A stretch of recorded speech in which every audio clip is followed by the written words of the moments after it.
So dears, there are some special cases in diabetic patient, right? You might have heard about insulinoma, diabetic ketoacidosis, hyperglycemic, hyperosmolar coma, right? So let's go to all these cases. So first thing, imagine a patient coming to you, okay? And he was someone bringing a patient to you, and he is having an history of diabetes. And how he come to you? Hypoglycemic state. It means someone is bringing someone to care. Doctor, see this patient. I am his brother, I am his father, I am his mother, or this is my mother, right? She is already diabetic. You are seeing what? Diaphoresis. She is in a coma state, or there is palpitation. Something like complaint they are bringing. It means the patient got hypoglycemia. Tell me, when we say someone have hypoglycemic shock, when the basal blood glucose go below what? 70, right? So at that time, it means it is an hypoglycemic shock occurred, and his blood glucose is what? Less than 70 milligram per deciliter. Tell me, what are the reasons for a diabetic patient to have hypoglycemia? One is the same reason everyone know, iatrogenic. Maybe he's Pagal Majnoon guy, he took all the insulin. He put, instead of 10 units, he put 20, he want to suicide, something like that. Or he might have exercised a lot, he's in gym, right? Or he was in gym, or he has iatrogenic reason, or he was exercising, right? Or he had sepsis. You know, who loves bacteria too much? Sorry, who loves glucose too much? Bacteria. So if someone has sepsis, they can have what? Hypoglycemic shock. Or he is in diet, he is fasting or something. This all can be reason. Anyhow, if a diabetic patient comes to you with hypoglycemia, you can think about all these reasons. Plus what you give them?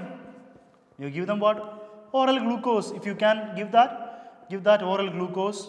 If he is conscious, make the glucose level normal. If he is in casualty, you will give something called dextrose 50. What do you give them? D50, dextrose 50. Then supply him some IV fluids.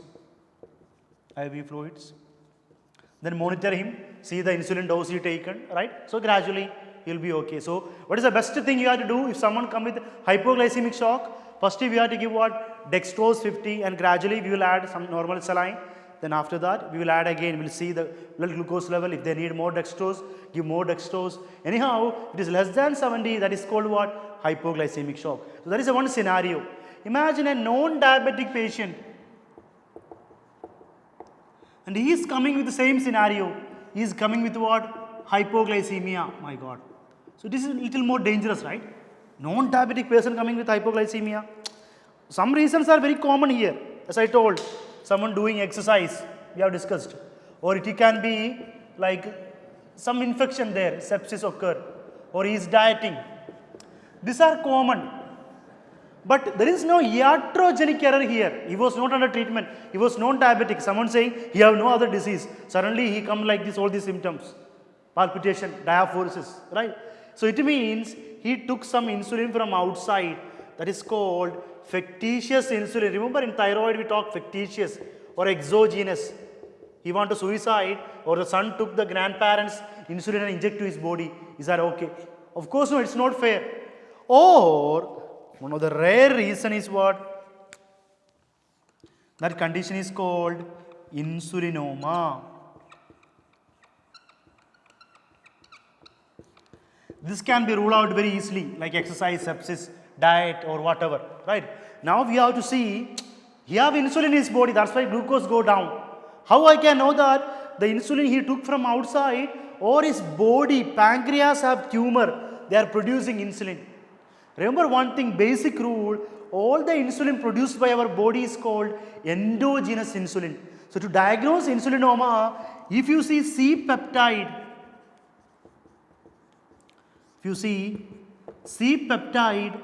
we confirmed that patient is having insulin from his body inside. That condition is called what? Insulinoma. So if you do a MRI scan or CT scan and remove the tumor from the pancreas, right? But in the case of exogenous insulin, tell him don't be Pagal Majnoon, stop. Don't take insulin from, you are normal, then why you take insulin? Or admit him in the psychiatry department. First you advise him, if he's like, no, I will take it again, blah, blah, admit it. So this is how we differentiate insulinoma and outside insulin. Insulinoma means they will have C-peptide. So if you see C-peptide, you confirm it's from inside, you do an MRI scan, you find out where is the tumor or something, you do surgery and you remove it. That is called what? Insulinoma, and that is called exogenous insulin. Hope everyone is clear, right? So these are the two scenario, like insulinoma, is it fictitious insulin or whatever. So here also we have to give what? D50, again same patient, IV fluids, everything is common. Only thing, if he is non-diabetic, you have to think about what? First thing, insulinoma, and check the level of what? C-peptide in the blood. That's all about the special scenario in diabetes, about someone coming with what? Hypoglycemic shock.